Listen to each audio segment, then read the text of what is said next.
How to replace ink cartridges in the HP OfficeJet Pro 9720, 9720E, 9730, and 9730E wide format all-in-one printer series. Replace cartridges with new original HP cartridges when ink levels are too low and the cartridges no longer produce good print quality.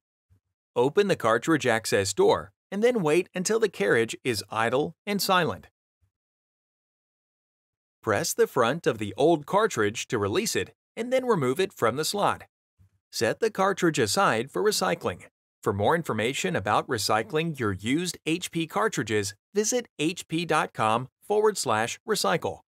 After removing the new cartridge from the packaging, gently push the carriage into its correct slot by matching the color on the cartridge with the color on the printhead. If necessary, replace any other ink cartridges that are low. Close the cartridge access door.